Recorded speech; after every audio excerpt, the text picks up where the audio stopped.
Welcome to the Encore Audio Archives YouTube channel. I'm Taper Dave, and this is my channel. I've uploaded hundreds of talks here that I've recorded at meetings in West LA, and I've also recorded conventions starting in 2013. I've got a bunch of those up. And Walt and Mary Murray, the original owners of Encore Audio Archives, started the company in the 80s, and Walt recorded Joe and Charlie's and a bunch of stuff down in Vista, California. My sobriety date is June 20th of 1994.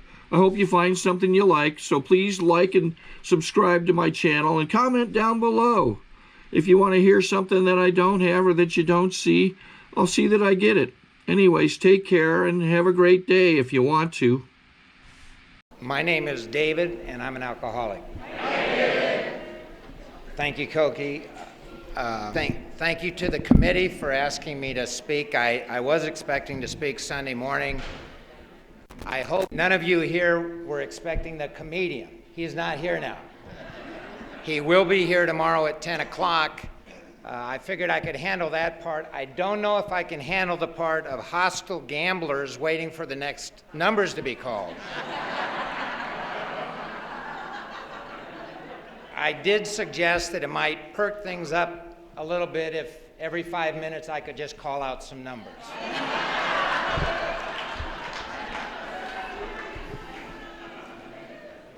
I'll give it a try if they'll let me pull them out. I'm very grateful to be here. We've had the opportunity to come to this convention, this conference, on other occasions, and every time we drive into this park, it just takes our breath away. It takes my breath away. It's just an amazing place to get to come, and to get to come and share Alcoholics Anonymous is just incredible. There's no place I've been on earth where it's so easy to stay in the now. It's hard to walk outside and look around and not just be in the moment. There's something very special. The shape of the place, it embraces you, it holds you here, and for me, who had trouble finding a higher power, I've got no question when I come here that I'm in the presence of a higher power. And to be here with all of you people is very special. It is a we program. The first word of the first step is we, and that's what has allowed me to stay is that one-on-one contact. Like Howard was saying last night, this is just one drunk talking to another, and that's what allowed me to get sober, is when people would take the time to speak with me. And I had the privilege, and I really feel the reason my higher power got me invited here tonight was so I could sit at that table and talk to Howard. I just had an incredible conversation about meditation, which is a place where I am in my sobriety, where I needed to take the next step, and he gave me some good direction.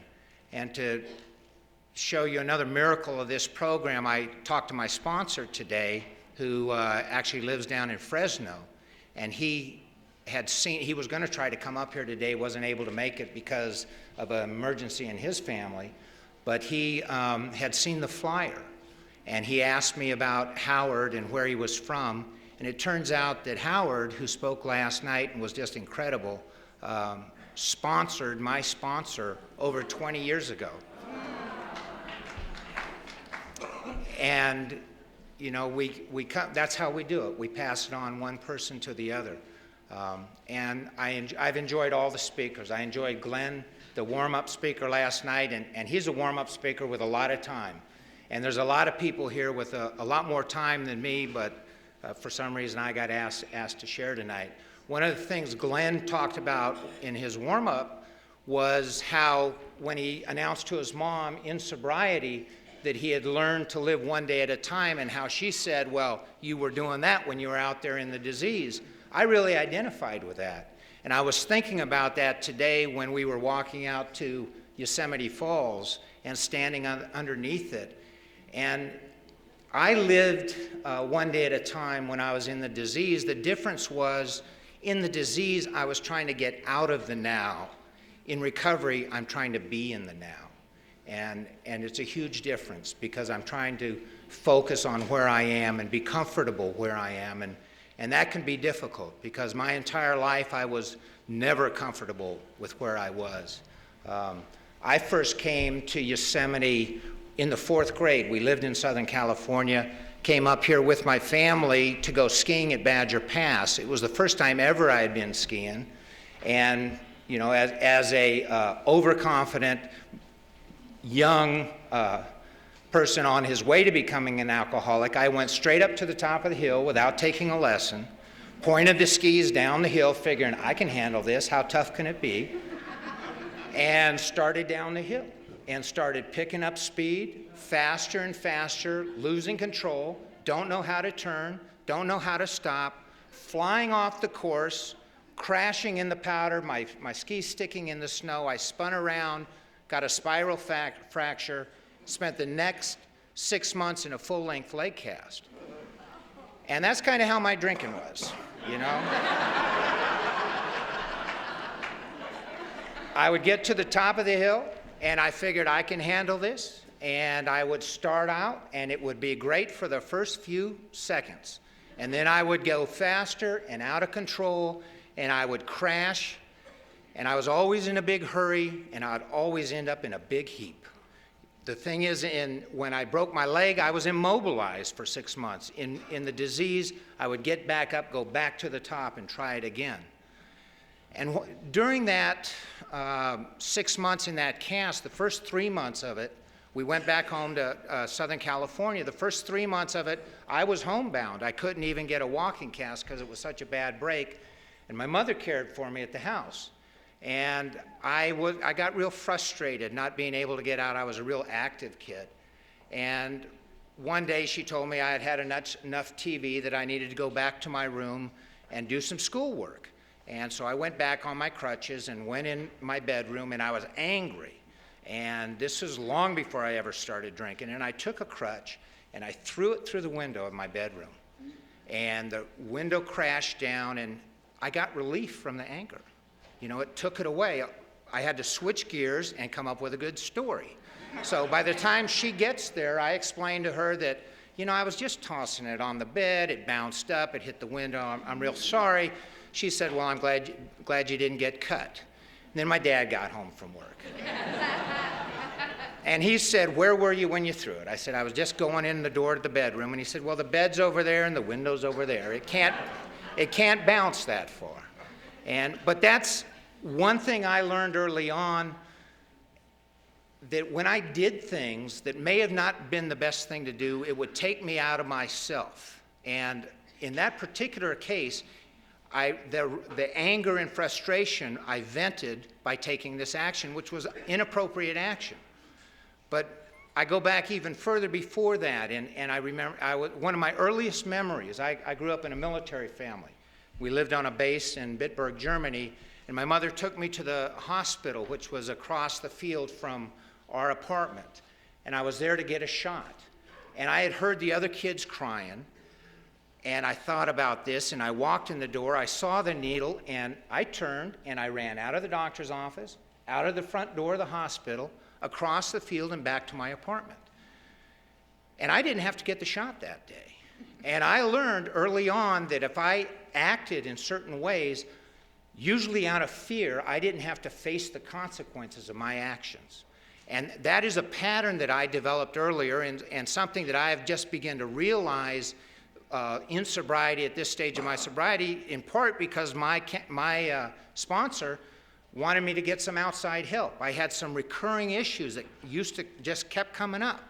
And it turns out that when I was early on, when I was a child, I would do things, and even though the results may not have been what I wanted, the results were better than the situation I was in. And so I would keep doing those type of behaviors. So that running from the doctor's office, I was rewarded. I didn't have to have that shot that day. And I'm in the now, and in that particular now, I didn't have to have that shot, and that's what I remembered. And that kind of behavior stayed with me. And it wasn't too long after that, a couple years later, I wanted to quit the Scouts. I was in the Boy Scouts. And my dad didn't want me to quit the Scouts. And my reaction was, well, if I can't have what I want, then I'm leaving. So I lost the argument. I went to my room. I ran right out the door. Okay, I ran out. It was raining. It was storming. I slept that night in an orange grove. I didn't take any money with me. I didn't take any food.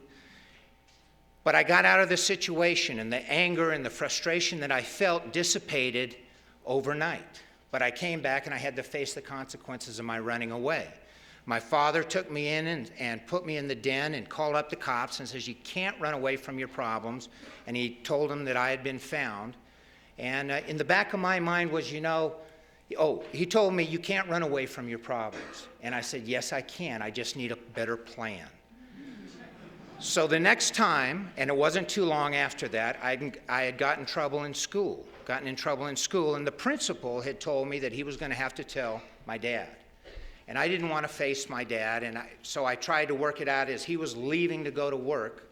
I told him, Dad, something happened at school, and he asked me what. I told him what it was, and he said, we'll talk when I get home. And my father never beat me. I heard some other stories told, and he never beat me. It was just the thought of facing him that I didn't want to have to do. So while he was at work, I left school early that day, and my mom was gone. And because I was in the Scouts, I had not been allowed to quit the Scouts, I had a pack, and I had a sleeping bag, and we had food. And I had a buddy of mine in the Scouts who thought it would be the neatest thing to take off. So he decided to join me. We got home, we packed up, and we headed out to the canyons in Redlands, California, and his dog came along with us. And it was a great adventure. And unfortunately, his sister saw us as we headed out into those canyons. And so that night, when our parents came home and we didn't return, they said, well, we saw him going out in the canyon. So Stu's dad and my dad went out there looking for us. It was after dark, and once again, I was running. And we heard them coming, but we were down in a canyon. And they were calling out, Stu, David, and we were hunkered down. We weren't going to let them hear us. And they realized that, and so they started calling out for Toby, which was the dog.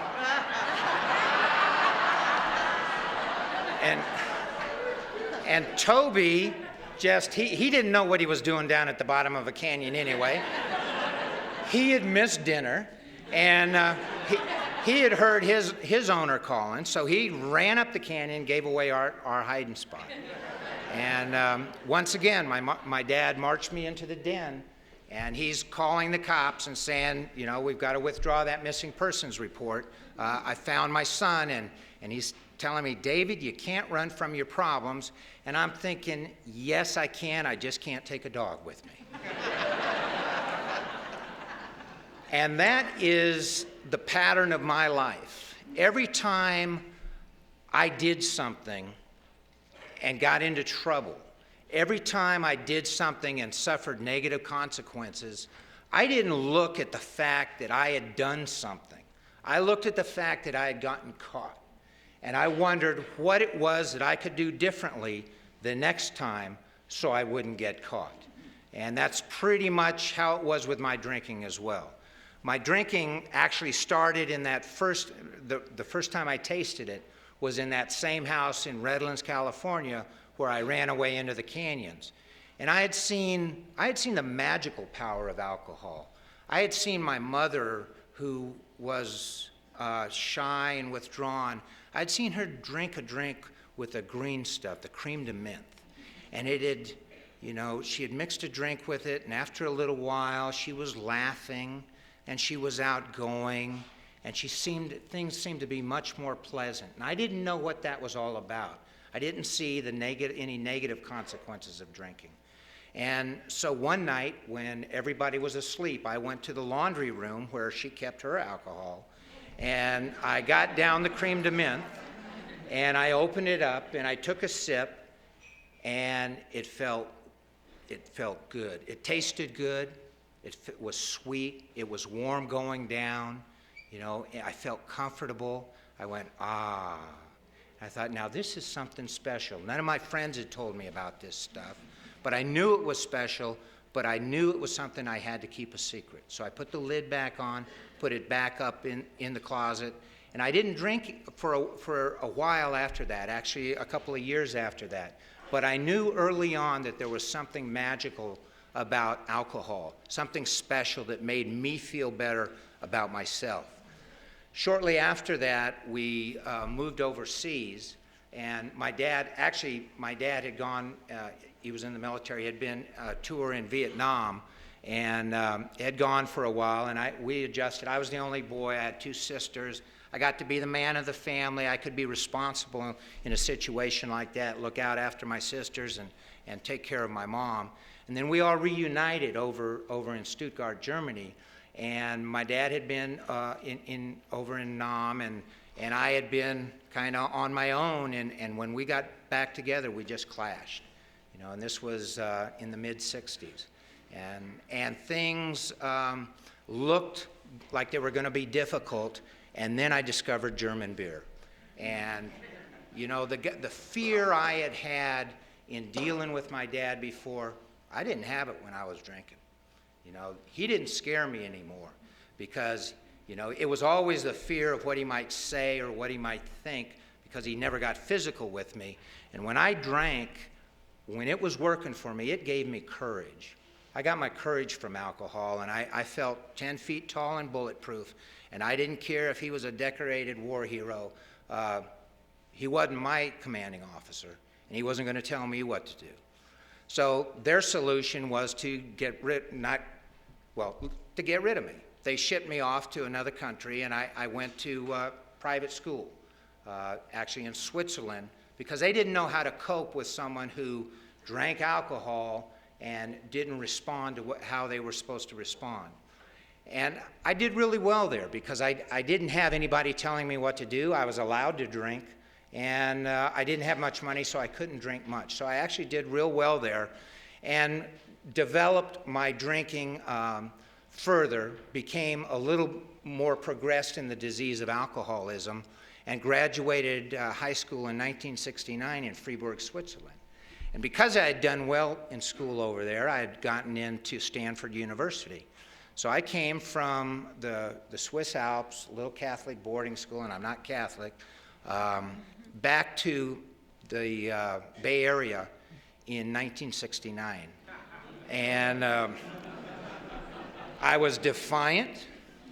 I was starting to drink as often as I could. I didn't like authority.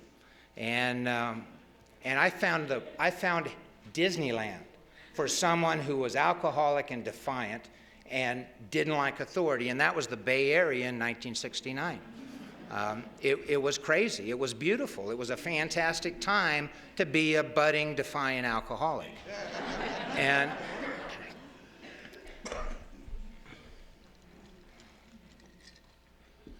my very first year there, I adjusted pretty well. I was able to drink pretty much as I wanted. There was a lot going on. Like a lot of people my age at that time, we were interested in what was going on and got involved in it in a legal way. And then came the spring of 1970. And in the spring of 1970, I don't know how many of you are old enough to remember the spring of 1970 in the Bay Area, but it was quite a time.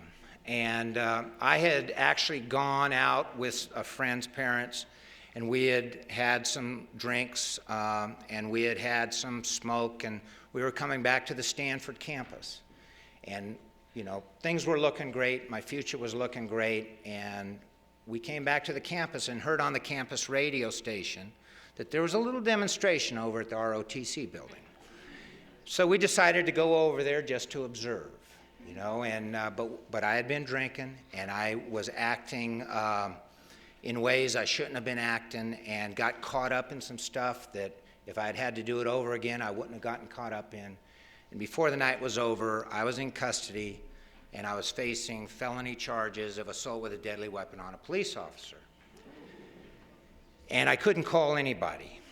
You know, my dad was military, my family was all overseas, and my world came crashing down around me. Everything that I thought I had going for me was in shambles. I sat there in the jail. It took a while before I was finally bailed out a couple weeks later because I hadn't called anybody to tell them I was there. I didn't know where to turn. I was just devastated. But there was a part of me that says, aha, this changes everything. You know, there's a part of me that, particularly in that time and place, it was something that, it was something that wasn't that uncommon.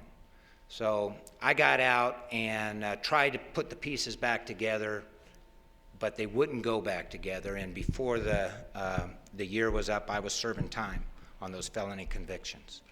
And cut off from the family, out of school, not able to return. And I didn't know what lay in store for me. I was released the following year after spending some time. I'd gotten a local sentence, and I served the time and got out, and now I was angry, because just like when I ran away earlier, I didn't take responsibility for my actions. I didn't see what my part in it was. I saw what society's part in it was, what the cops' part was, but I sure wasn't looking at my part. And so I came out, and I was like Don Quixote tilting at windmills. I had these fantasies about who the enemy was and why they were the enemy, and my resentments and my anger were such that I created these things in my mind for my disease. They allowed me to do what I needed to do in my disease, and things just got worse. When everything's going crazy about that time, I learned that I was going to be a father. And so I tried to do the best I could. I got a job, and I tried to be a dad. I thought I could try to make a go of this, and I worked hard. We alcoholics, we're really good workers, we're hard workers. I got a job working in the auto body business, and my daughter was born on October 12th, 1972, and in the evening at Stanford Hospital.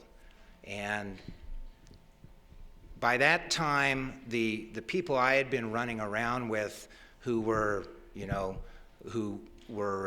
basically the radicals, they had kicked me out. They didn't want anything to do with me because I was unpredictable and I was crazy and I was doing things that they didn't understand. They would say, we need to put out leaflets, we need to organize, we have to have issues, we have to have demonstrations, we have to have all this stuff, and I just wanted to get to the part where we fight the cops and break windows. And because I didn't want to do all that other stuff, I was kicked out of those organizations. So I got kicked out of Stanford, and then the radicals wouldn't have anything to do with me. So I sought what we do in this, before we make it to this program, I sought lower companionship. After my daughter was born, that very night, I had a little party at the place I was staying, and we ran out of booze. It was about 2 a.m, and I got a ride from one of my closest personal friends who had just been paroled on a manslaughter conviction. And he was going to take us to the liquor store. And because we were racing to get there before 2 o'clock, he got pulled over. And he was about 6'6", and he had an attitude problem. And he had a problem with the cops, and they had a problem with them. Meanwhile, I'm sitting in the car going, oh, Jesus. And he ran into it with the police, and they ended up arresting him, violating his parole, taking him in for assaulting the cops. And then they came over to the passenger side of the car, and they dragged me out. And by this time, I had been released, but I was on felony probation. And they wanted, now I'm in jail, and I've got new misdemeanor charges for being drunk in public and violation of probation charges for breaking the law and for associating with felons, which I wasn't supposed to do. And I'm sitting there in that jail cell with this guy named Richard and looking at him and thinking, this guy is definitely going to prison on a parole violation.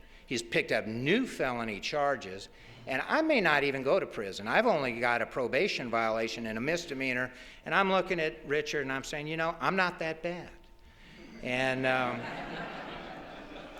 and I really believed it, you know. This was all the night my daughter, my one and only daughter, was born.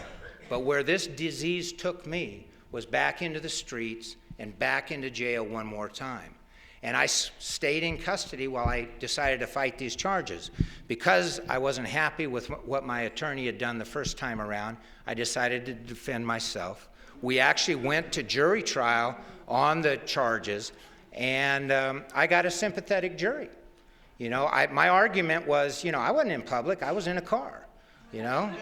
And they were just angry because of how, you know, Richard had called them out, and which he had. They wanted him to tilt his head back and count to 30, and he told them he wanted them to do that. And they didn't agree to do that. And so he wouldn't agree to do that. So I explained this all to the jury. The jury was out a very short period of time. It turns out being drunk in public in a car is in public. The judge explained that to him.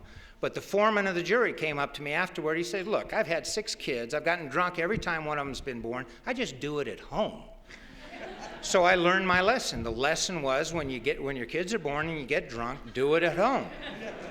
So I beat that case and I was released, and about a year after that, trying to raise this child, I tried to do the right thing. I married her mother, and I got off probation, and we did a geographic down to San Diego.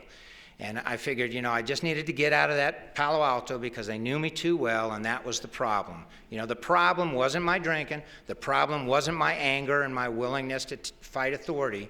The problem was, you know, the company I kept, or the day of the week it was. It turned out she was born on October 12th. I was arrested on Friday the 13th. So from then on, I was careful on Friday the 13th. It turned out the day of my arrest on the felony charges on Stanford campus was on April Fool's Day. So I knew, once again, it was bad luck and bad timing. I had to be more careful. So that was my pattern. I got down to San Diego and promptly picked up 4 more DUIs. The last one I picked up, I hit a parked car. According to the cops, there were no skid marks. They don't know why I hit the parked car. Nobody saw it. And my face went through the windshield. The steering wheel went into my belly and burst my intestines. And the car was crushed. And I tried to get out, but some people, I think the guy whose car it was I hit, came out, and he held me until the cops arrived. And the cops arrived, and they took me in custody, and I was pretty badly hurt, and I ended up going to the hospital. And when they finally figured out it wasn't a head injury, but it was internal injuries, they opened me up and did surgery. And I knew then that I needed a good lawyer. So I got a lawyer. We went to trial on that case. And that particular case, the officer testified that I should have been dead. The car was crushed, and from his experience, which was extensive, it should have been a fatal. So my attorney, they had not gotten a blood sample. They figured it was such a slam dunk, and I got carted off to the hospital, and they didn't send someone there to get a blood sample. So all they had was my behavior after the accident. And I was staggering, and I was slurring, but without the blood, they couldn't say that it wasn't because of the injury, and I was acquitted. And my respect for attorneys just went through the roof.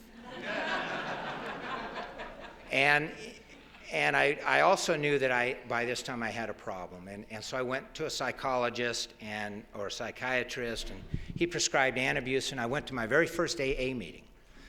And I got there, and I was pretty beat up, you know, from the car wreck. And I went to the meeting. The problem was I looked for differences. You know, I saw people that were older than I was. I saw people that didn't understand that there were other substances that weren't as bad as alcohol, that, you know, I mean, it was a counterculture time, and I rejected what they had to offer. I was particularly, had a problem with the concept of a higher power. I had never believed in a higher power growing up for whatever reason. And I wasn't about to start now, and I didn't hear what they really said about a higher power. I just thought I heard that I had to believe in God. And so I had to leave. I had to leave, and it wasn't for another 20 years that I made it back. But I had to leave because I looked for differences. When I got here this time, I heard people talking about looking for similarities, looking for either feelings or experiences where I can identify with the people in this program rather than for things that make me different than them, And so what happened then? I decided, I took the antabuse. I decided that alcohol was the problem. Sobriety wasn't the solution, but not drinking was the solution. So I opted for a program that I designed, and it involved antabuse. It also involved Quaaludes or Valium, a lot of marijuana. And believe it or not, I didn't drink for the next 10 years. I didn't need to drink for the next 10 years. And I really looked down my nose at alcoholics, and I would be there staggering on this other stuff thinking, well, at least I ain't drinking. And I actually decided, the next indicated thing is either a job or go back to school. And I took the alcoholic way out as I decided to become a professional student. So I went back to school and down in San Diego, and I loved it. It beat working and it beat the drinking life where mine had gotten to, because mine had gotten pretty bad. So I actually went back to school and got my undergraduate degree from the University of California, San Diego, and then figured, now what do I do? And I got to thinking about my options, and my history major was in third world revolutions. And it had made fascinating reading. There weren't a lot of jobs out there, with those credentials. So, I said, well, I really do like attorneys. How about law school? And so, I decided I would apply to law school. And surprisingly, they let me in. I didn't tell them everything. I didn't tell them that I had an up-close personal understanding of criminal law. I just told them I had a passion for justice. And they let me in, and I went to law school, and I wasn't drinking. In the back of my mind was this thing. I wonder if they'll ever let me practice law. And I didn't usually go too far with that. I'd usually go find something that would take that thought away, take the edge off, because there was a part of me that didn't really want to practice law. That was too close to work, and. But this, I had my next 3 years planned out pretty well if I could just go to law school. And then if I graduated law school and they told me that, I couldn't practice law, well, hey, there you go. Society is doing it to me one more time. So I went back to law school, or I went to law school, and I went through law school, and shortly before you get to graduation from law school, and I was on track to graduate, you have to apply to take the state bar. And where you're not required to tell them everything when you go to law school, you're required to tell them everything when you take the state bar. So I told them everything. I told them about the cases I got off on, the ones I got acquitted on. I told them I had some good lawyering skills, that I had won my first jury trial. And I also told them that, this was now 1985, and I had, my problems at Stanford had been back in 1970. So I had a full 15 years without a new felony conviction. And I thought that spoke highly of my character. It had been more recent that I had all those alcohol problems, but I had been to a couple of AA meetings, and I knew enough to put in there that I realized that I couldn't drink alcohol, and it had been 10 years since my last DUI arrest. So I sent in my stuff to the state bar of this great state, and they don't tell you what they're going to do with it until you take the state bar. So I went and I took the state bar, which is a 3-day test, and the good thing is being an alcoholic, I knew how to sling it, and you need to be able to do that on that test, because one of the keys to being a good attorney is not painting yourself in a corner. It could be this, but it might be this, and it could be this. And so that's, I did that on the test, and apparently I did really well on the test, and I learned that I had passed the test. And then the question was, would they let me practice? And they had sent out inquiries to my references that I'd put on there, and they had checked my recent record, and they came back with the news that they were going to allow me to practice law. And coming from where I was coming from, I was shocked. I didn't know what to do.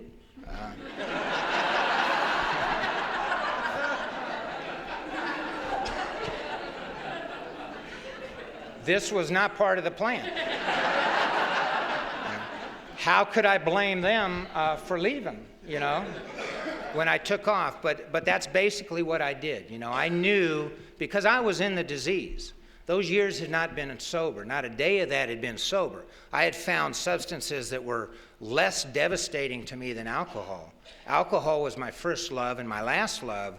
That other stuff I was able to control and enjoy a little more and do all this other stuff. But this disease is progressive, and all aspects of it are progressive. And during that period of 10 years when I wasn't drinking, that other side of my disease was catching up. And so I got those results back, and I actually did a couple of trials, and I was in terror. I was just in fear that they were going to find out, and they were going to know, and I just couldn't handle it. So I did what I had learned to do back there in Bitburg in that hospital. I ran. I had a house in San Diego, and I sold it. I had what was a second wife at that time, and convinced her that what we really needed to do was take a long vacation, and then I would settle down and find a nice little place to practice law. And so I took off and headed north, and actually drove a vehicle all the way up to the Arctic Circle. I ran out of road. But I got up. There's an Arctic Circle Hot Springs. It's actual Circle Hot Springs. It's on the Yukon River. It's up a dirt road north of Fairbanks till the road stops. And I got there, and I thought, the road doesn't go any further. And so I turned around, and I headed south. Somewhere along the way, the second wife left. I think it was in Idaho. And I ended up down in Guatemala. Because, I still wasn't drinking. And I figured that the stuff I needed to manage my own affairs was down there. So I got down to Guatemala, and they had all of everything that I needed. And I had a house on Lake Atitlan in Panajachel in the Guatemalan highlands. And someday I want to go back when I'm sober, because it's a beautiful spot. But I wasn't there for the beauty. I was there out of my addiction and my alcoholism. And I got down to 125 pounds. I had worms. I had giardia. I had amoebic dysentery. And I had my dog, and I couldn't leave because I had to protect my supply. And the stuff I needed, I couldn't get anywhere else. But I got sicker and sicker, and finally had to leave just to stay alive. And I came back, and I came across the border in Texas, and made it back to California, and got to a doctor and got the medicines I needed to knock out all the parasites. And I ended up out in the Anza Borrego Desert, and I got rid of all the parasites, and I couldn't get the other substances I needed. So, I knew I'd show them. I'd just go back to the liquor store. All those years of not drinking, look what it got me, So I went back to the liquor store, and I didn't go buy, a tall beer. I didn't go to a bar and buy a drink. I went and bought a couple of cases and a couple of gallons, and I headed out in the Anza Borrego Desert and started looking for my bottom.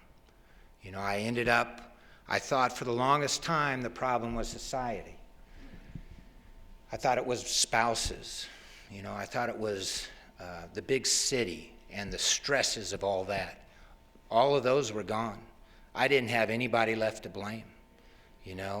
I had been welcomed back to society for all intents and purposes, and I couldn't make it back.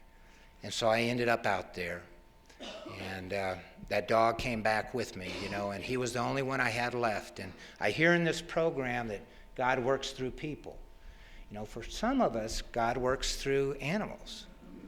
And in my particular case, God worked through my dog, because when I was way past despising myself, I had this guy that followed me around like a shadow, who loved me unconditionally, and I didn't know what had gone wrong. I'd had all this supposed potential and all of this promise, and it was all down the tubes. And I was drinking myself to death out in the Anza Borrego.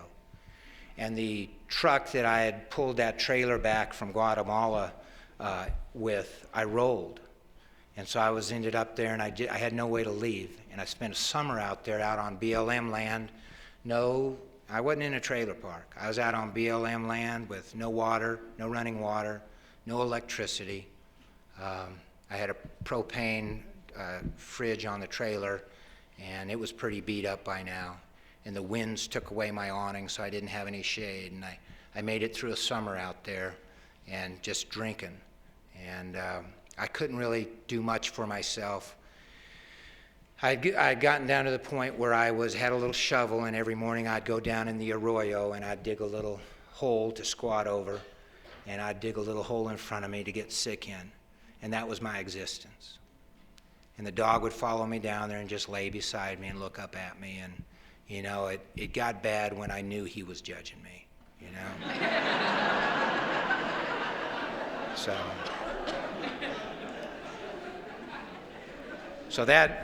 So I stayed out there, and apparently from that second wife, my father had found out that I had, she suspected, because she had heard me talk about the Anza Borrego, that maybe I was out there. And he came out there. And this is a guy that I was sure not only had I disappointed, but I thought he despised me. I thought I was never good enough for him, that I didn't measure up. And he came out there. And in an alcoholic rage, I screamed at him and told him this was all his fault. And he left. And he came back 3 months later. And I screamed at him again, not as loudly, and he left again. Clearly, he had not been to Al-Anon. But he had talked to somebody in the program. He actually was a vice president of Scripps, which had a recovery program at that point. He had talked to the gal that ran that. And she said, there may come a day when he'll let you give him some help. And so he kept coming out, probably came out there a half a dozen times, till I finally told him I was willing to accept some help. And I was on a waiting list to go to the Betty Ford Center. And I sat out there, and they told me, don't quit drinking, because of the amount you drink, you'll probably kill yourself if you do. And so he came out after the 2 weeks, and they took me there, and I was in pretty bad shape. And I arrived drunk. And I arrived there on March 28th, 1992. And by the grace of God, in this fellowship, I haven't had a drink or a drug since.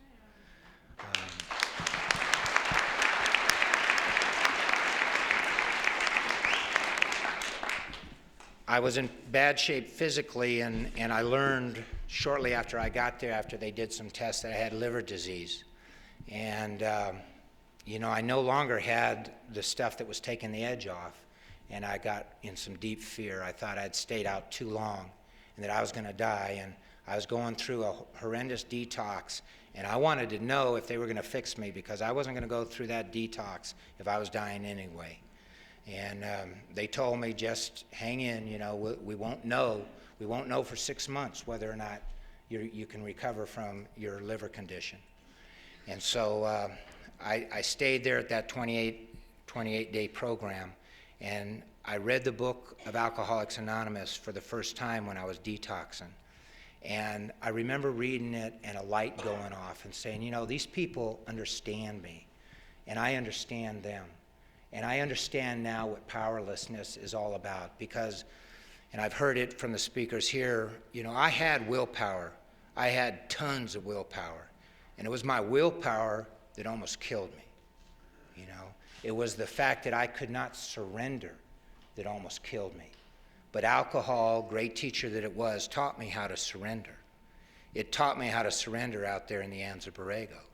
And so when I got to the 28-day program, they told me I needed to surrender. I said, fine, you know, I'm surrendered. Just tell me what to do. And they said, well, we think you really need some long-term treatment. And I decided I'd think about that while I was there. And I thought about leaving there as I was going through that detox. And through a sequence of events, help from other people there, I stayed. Some of the people that helped me stay there, they ended up not staying. One of them got the 28-day cure and went out and got drunk and died, you know, and I found out about that, and I knew I was powerless. I knew there wasn't anything I could do to keep from drinking, and I knew that if they let me out, I would be drunk within 24 hours. So I agreed to go back east. They put me on a plane and sent me to Alina Lodge in Blairstown, New Jersey. And I had a real problem with this higher power concept. And when I was at the 28-day program, and I told them, because they said it's an honest program, I said, I don't believe. They said, are you willing to believe? And I said, yeah. And they wouldn't argue it. You know, if you're willing to believe, you're in tall cotton. You know, just go, get on the plane, go back east, they'll take care of you.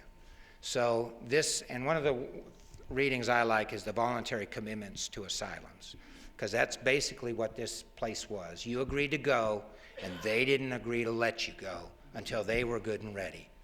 And I arrived there, and they brought me in from the airport, and as I was being brought to the administration center, I noticed a black Lincoln Town Car, and the license plates on it were G-O-D. I didn't know at the time it stood for Geraldine Owen Delaney, who was the gal who had 40 years of sobriety and had been and running this program for about 30 years. But I figured that, you know, if God had a Lincoln Town Car, you know, I might as well stick around long enough to check it out. So I stuck around, and I learned a lot of things there. I learned about surrendering on a daily basis, because it's one thing to surrender, but a good alcoholic will take his will back the very next day. And so I had to surrender on a daily basis. I had to realize that I was no longer in charge. I had to be willing to have a structure and discipline in my life that I had rebelled against from an early age. And I found that, in fact, I thrived under it. You know, this old lady that ran the program, Geraldine Owen Delaney, you know, was a throwback to the old days. Her brother was 12-Step by Bill Wilson. Her husband, who helped start this Alina Lodge, died in the disease after he went out on some cough syrup. So she, whether it was alcohol or any other substance, she was a tough cookie, you know, and she would do her tabletop therapy. And she would come over to your table and look at you and look you dead in the eye. And I could see the twinkle in her eye, you know, and I could feel the love from her. And she would come up to me, but she was not a sweet old gal.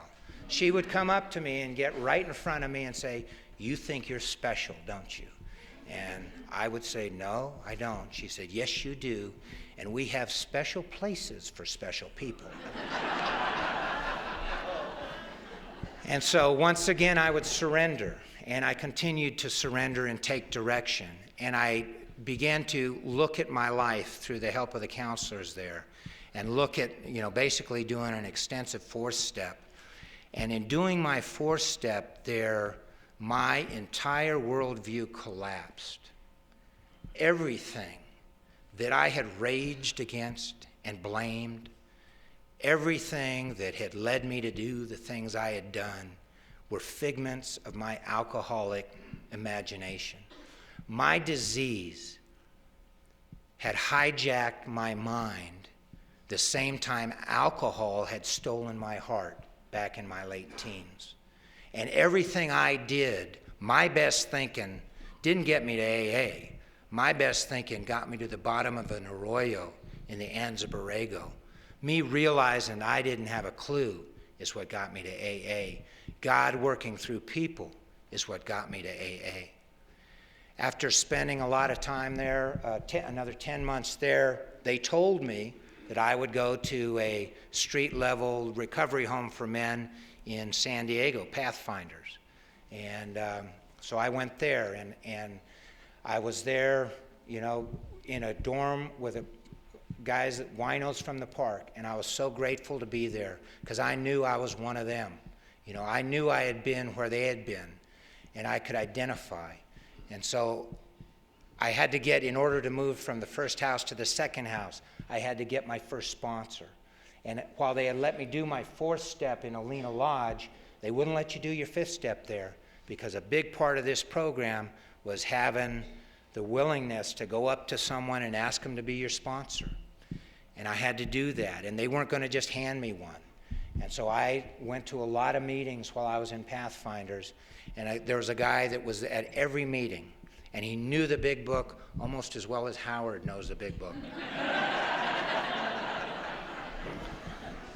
And he, and he was so humble. He had this wonderful humility, and if you had a problem, and he didn't know the answer, he would tell you where to find the answer in the big book, or he would say, I met, John at the men's meeting talked about something like that. Why don't you go talk to him? He never gave me his program. He gave me the program of Alcoholics Anonymous. What particularly attracted me to him, knowing that I was going to be doing my fifth step, was that he was paranoid schizophrenic and he heard voices. And I figured in my keen alcoholic mind that I could tell this guy everything, even the stuff where the statute of limitations hadn't run. And if he ever repeated a word of it, I could claim it wasn't me, it was the voices. And so I told him, I announced to him that if he'd be my sponsor, I was ready to do my fifth step. And he looked at me and he said, well, that's not how I did it. My sponsor started at the first page and went through the big book, and every time it said to do something, they did it, and they just read the black stuff. They didn't read the stuff between the lines. And that's what we did. He made me throw out this huge fourth step I had done and do it the way he did it. And we went to the park to do my fifth step. And, the stuff that I thought was a big deal didn't faze him at all. The stuff that I hadn't thought about being in custody when my daughter was born, not there when she was growing up, that's the stuff he wanted me to look at. I wanted to talk about the great adventures and all the bad stuff that was really, kind of good stuff, the nasty stuff, and he wanted me to talk about, why didn't I show feelings? Where did all that go? Let's go back and let's look at some of that. And just like looking at my life history, doing the fifth step was another, it took a load off of me. It just took a weight off, and I began to believe in this program even more. I had seen guys go out and die between their fourth and fifth step. There was stuff that they wouldn't let go of. And I knew if I wanted to survive that I had to let go. And I gave that stuff to that sponsor, and he took it. And he then gave me direction, and I moved up to a sober living place in Encinitas, California, and spent the next year in a sober living environment. Everything I did, I was addicted, I'll honestly admit it, to AA. This thing had saved my life, And I loved it. I loved AA. I loved going to meetings. I loved hearing stories. I loved being of service. I didn't like talking. I didn't like talking in small meetings. I sure as heck never intended to talk in big meetings. And, so I would do stuff like make coffee. And I would do stuff like clean ashtrays and take out the garbage or wash windows. And I began going to meetings there, and I got my first job back in my field while I was there. And I began working again, practicing law. And because all of this, I had left and I hadn't done anything under the influence. I hadn't done anything wrong practicing law. So I could come back and pick up where I had left off. And I began doing the things that I'd learned in the long-term program on a daily basis in the sober living house and going to a lot of meetings. And that's where, by the grace of God, I met Heidi Marie. And I was secretarying a meeting when she walked in, and she did not look like an alcoholic to me. She reminded me of my mother, who actually, not like that. My mother ended up in the program of Alcoholics Anonymous, and she was a lady. And, she devastated my image, because I knew what I was as an alcoholic. And she changed my image. And when I saw Heidi Marie, she took my breath away. And but my primary purpose was Alcoholics Anonymous. And whatever I did, I wanted to be a good AA. And when I saw guys going up and giving her their numbers, I went up to her and I said, I learned something from Mrs. Delaney. And that is the men get sober with the men and the women get sober with the women. So why don't you throw away those men's phone numbers? And why don't you hook up with some of these women in here and see if you can't stick around? And she got rid of the men's numbers. Now, I realize now that my motives may have been mixed. But, and this is what counts here, my actions were good. My actions were good, and I didn't know, I knew who I was, and I knew I didn't want her to know who I was. And so I would be a good AA, and that's how I behaved, and that's what I did. And it wasn't too long after that I lost my first job in sobriety and looked at the map and saw a job being offered up in the mountain area. And I'd always, that journey I'd set out on, I had always imagined living up in the mountains and practicing law. So I applied and I got a job and I moved up here, and I actually moved over to Bass Lake and got a job at the Sierra Court up there. And I had my own practice, and I had a contract with the county to provide criminal defense services to indigent defendants. And I got to be of service and work with people who were just like me. And I got to do that, and it was just amazing, And shortly thereafter, I was living in a little cabin up in Cedar Valley, and Heidi Marie moved up and joined me. And she had her year of sobriety. And she had worked the 12 steps of Alcoholics Anonymous. And she had found women in these rooms that she could work with. And so she came up, and we started on this adventure in sobriety as a team, and that's what it's been like. It's just been amazing. I've been real plugged in. I found the guy that I found as a sponsor, who Howard sponsored over 20 years ago. I was down in the valley. I was going to court down there a lot, and I saw a meeting that looked interesting. I'd seen the phrase in the fourth tradition, Rule 62, don't take yourself too seriously. And there was a men's meeting down there, and I went to it, and that's where I found my sponsor, Phil. And we loved it. I loved it so much, and basically we started another men's meeting, Rule 62 Oakhurst, up here about 3 years ago. And so I have a couple of men's meetings that are closed for alcoholics, where I can go, and believe it or not, men act differently in a room with men than they do in a room with women. And I know this is a fellowship of men and women, And you know, Heidi and I love going to things together, love going to conferences and meetings together.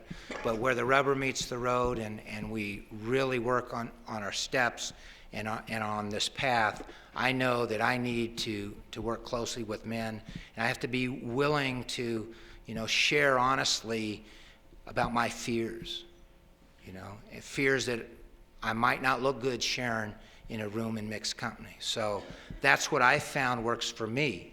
And Heidi Marie, she's started a women's big book study over in Oakhurst. She sponsors a lot of women, one of whom she brought up and they did their 5th step right up here in the valley on a spring morning. And it just embraced by this beautiful spot. And together we have gotten to do this thing. What it's like now is that because of my willingness to work hard and to try to do a good job, I have opportunities that have opened up. You know, I now have offices in a couple counties, and I have a contract here with Mariposa County, and I provide the level 1 indigent defense services to the people out there in the jails. And I get to go see people that are just like me.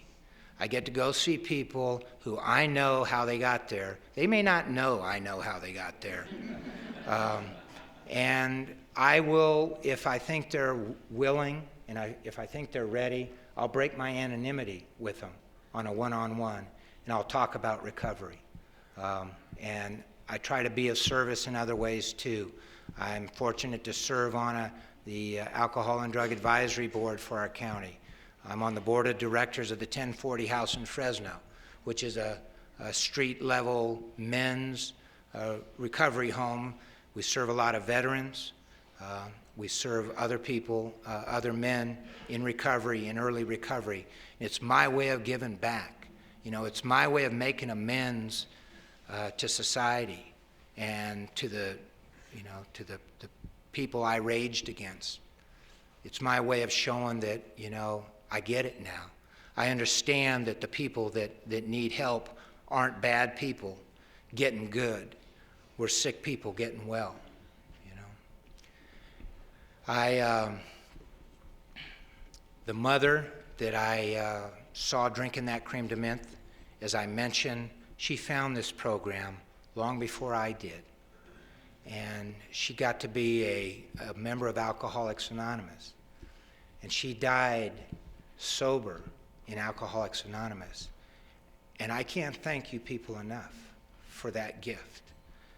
That gift to her, because I know that it wasn't Joan the mother, Joan the wife, you know, Joan the volunteer. The best years of her life when she was Joan the alcoholic in recovery. And she was an example for me, although I thought I was different. I didn't think this program would work for me. When I finally did surrender, I was able to look back and know that it worked for her. You know, Heidi Marie works with me in my business. We do it together. You know, she handles all the office stuff and I handle all the courtroom stuff.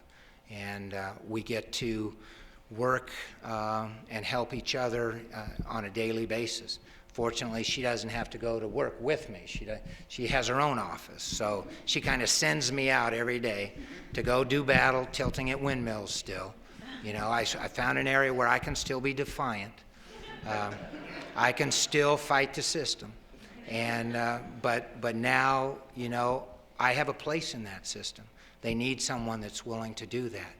I had a case just about 2 weeks ago where I thought a guy that had got arrested for drugs, it had been an illegal search, you know, and so I did a motion to suppress that, and we won that. The judge said, darn right, the cops messed up, and the evidence was quashed and the case was dismissed. And then I asked to talk to the guy afterwards, and I said, you know, just because it was a bad stop doesn't mean you don't have a bad drug problem. And I told him that I was a member of Alcoholics Anonymous and that I knew where he was coming from and that there were meetings in his town that he might want to try going to. And that's how I can give back a little more. You know, Heidi and I were married here in Yosemite Valley at the little chapel. You know,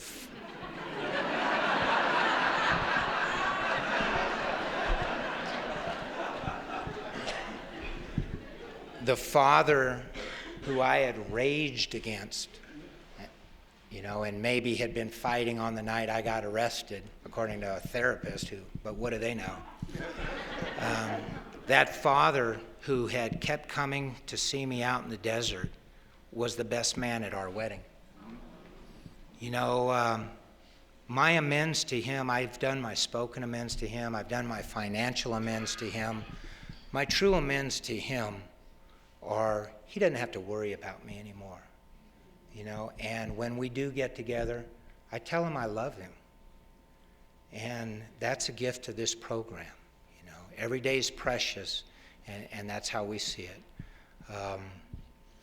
The daughter on whose birth I was in custody spent some time with me when I was in law school. She lived with me, but I was in the disease.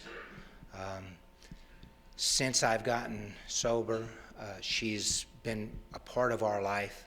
What I have and what Heidi Marie has to offer to her are that this program works.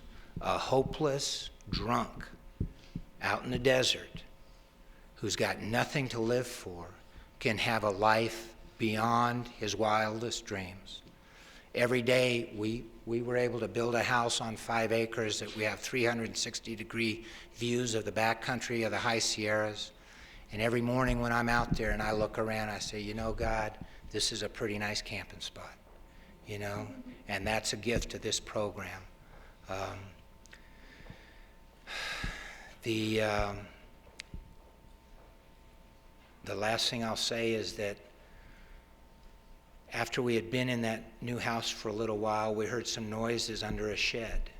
And we went out there, and over a period of about 10 days, 2 weeks, we coaxed out this dog. And he was in really bad shape. He had lost almost all the weight he could have lost. He had open sores and had been clearly living on his own for a long time. He was scared of his own shadow. For him, we were the last house on the block. You know, and he found us. I think God said, I got a place for you, bud. And he showed up there, and he means the world to us, Rusty. And, you know, he's just a big part of our life, and he loves us unconditionally, and we love him unconditionally. And honest to God, every night when Heidi and I get on our knees to thank God for another day of sobriety, Rusty squeezes in between us. He puts his head on the ground, his butt up in the air, and we all give thanks. My name is David, and I'm an alcoholic.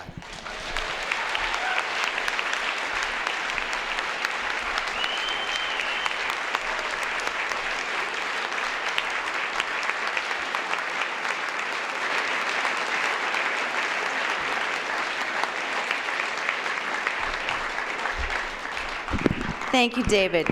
I think we got a great talk going on here. Thanks for watching the channel. Taper Dave here. Just curious, do you think this is better than Zoom? Okay, this is how I prepare my drone for launching. I like to do it inside the cab of my truck so I'm not standing outside in the weather. To install the joysticks for control, up and down, right and left, powered on. I have an Android phone that I use to connect it to the drone with, and it's actually controlled through the iPhone, through an app. Oops, wrong way. It's actually controlled through the iPhone, or through this Android phone, through the app. It's actually controlled through the Android phone through an app, and you connect it through this short connection right here.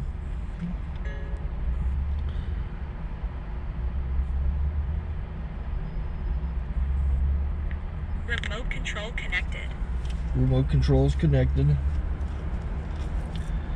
So I pull out the drone.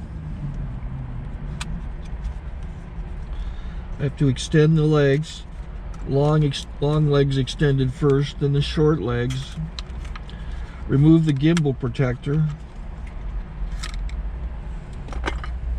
Set that aside, then power it on one short burst, then one long burst. I lay it down. So I have to go to calibrate. So the drone's not connected yet. It shows you here as this drone gets disconnected, even though the remote's powered on. So the drone has to establish it's connected. So I go into the app to calibration mode. First I'll calibrate the remote controller. Start calibration. Out, in, out, in, up, down, and then this little wheel is to control the gimbal. So it's calibrated. Go to gimbal calibration, start calibration, and then it calibrates the gimbal. If that shows up, the gimbal's moving all over the place. Changes, you can see it on the video. And I'm calibrated to take off. It's acquired 7 satellites at the moment. There are 26 satellites up in the sky, which it has to acquire before you can take off. So it's connected. It's got enough satellites. This is white. I can go to press this little arrow button, swipe right to take off, and it would start the motors if I slid this to the right, but I'll wait till I get outside. Don't want to do it inside.